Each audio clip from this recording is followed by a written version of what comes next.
Alright guys, we got that wall poured there this morning just before lunch. They did. I didn't know help them. But now, got a call, we gotta go. Must start mowing our biggest custom job. So we're gonna start dropping fourth cutting hay today. So first thing we gotta do is my quick hitch broke the last field, so we gotta set the jack down. We'll just take the quick hitch off and then hook it up to the arms.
We got about 45 acres to do over there for this custom job, and then I might start mowing some of mine just because we're starting to see a lot of pressure from armyworm getting into the alfalfa this year.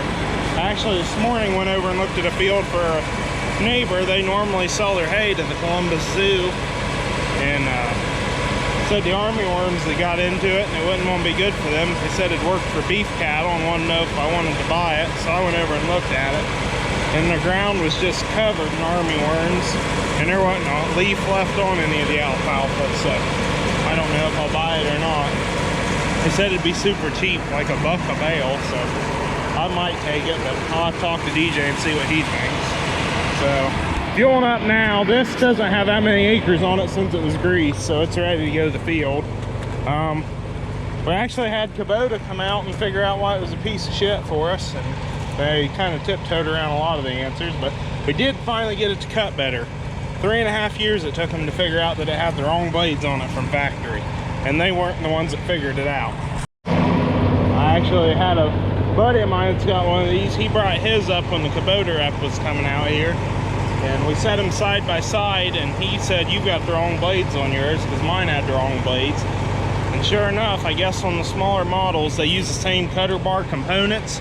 They're just spaced differently, so there's different lengths of blades. And I had the short ones on it, and they went and got the right ones that are about an inch longer than what I had. And that made a hell of a difference in the cut. We still can't get it to crimp very well. They say it's as tight as they'll go without worrying about problems, and I'm not happy at all with the dry time out of this thing. It's got to go in because every one of the gearboxes on it's sweating. They're going to go in this winter. Kubota's paying for it. They're going to tear every gearbox apart on it, I guess. Figure out why they're leaking. So we got fuel in it, so we're going to get ready and take off.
Here mowing for a while. I'm gonna get a hold of my buddies up the dairy. They was gonna start chopping corn silage and wanting to help, and DJ wanted to mow, so let him mow for a while. Done enough hay that I'm starting to get kind of burnt out on it really good. I never thought I'd get tired of mowing hay, but I'm at that point in the year where I had enough. Right? Just put the stuff away for the winter. We'll run over here. I'll show you some of this armyworm damage. A lot of it's not that bad, but there's a few patches in this field here that are. You can just see there's hardly any leaves left on the plants. They've just chewed them all off. I'm trying to find one. There's 1, 2, 3. It's not as bad as that field I went and looked at, but there's definitely some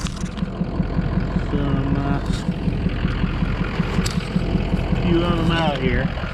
I got a call from our agronomist on it. I've actually had 2 of them reach out to me on it because they're saying that once they run out of leaves on the alfalfa to go to, they'll move to younger vegetation such as double crop beans.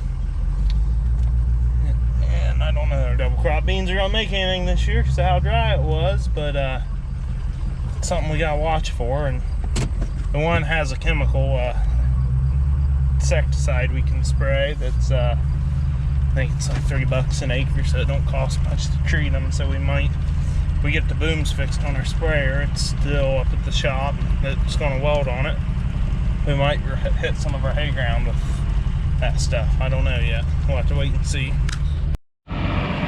Day 2 of mowing. DJ went over and finished that farm I was on yesterday when I left to go chop, so we're going to head over to our other farms and start dropping our hay now.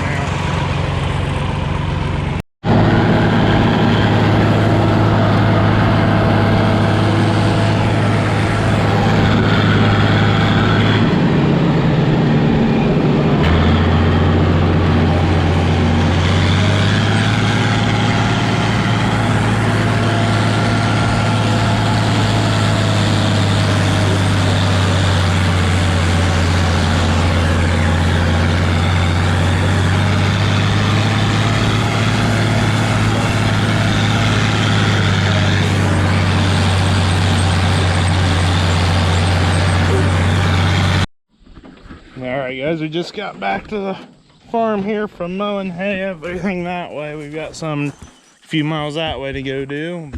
It's about dinner time, so we're gonna stop in here, and I see concrete trucks up there, so we'll go see how the upper walls are coming.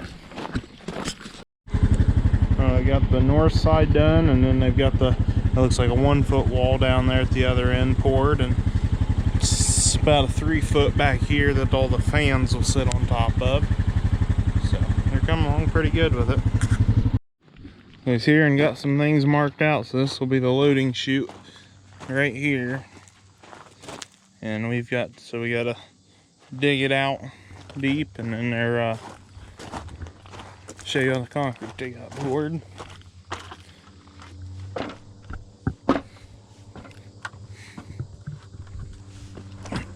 So along the front here, there's only a wall's only about a foot high, because there's going to be curtains across the front of it for it for the tunnel ventilation.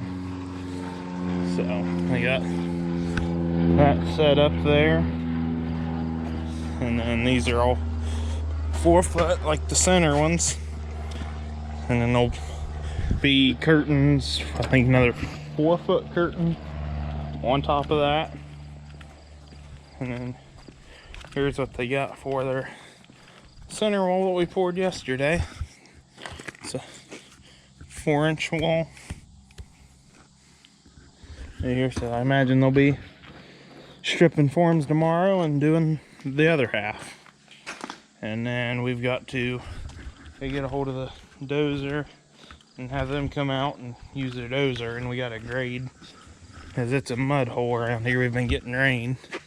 We got to have them grade all them ruts out of there, because they're delivering the trusses Friday, and they want it to be fairly smooth when they drop them off, or it'll be a mess till we're done. So the Amish asked if we could get them in here, so I gotta go give him a call.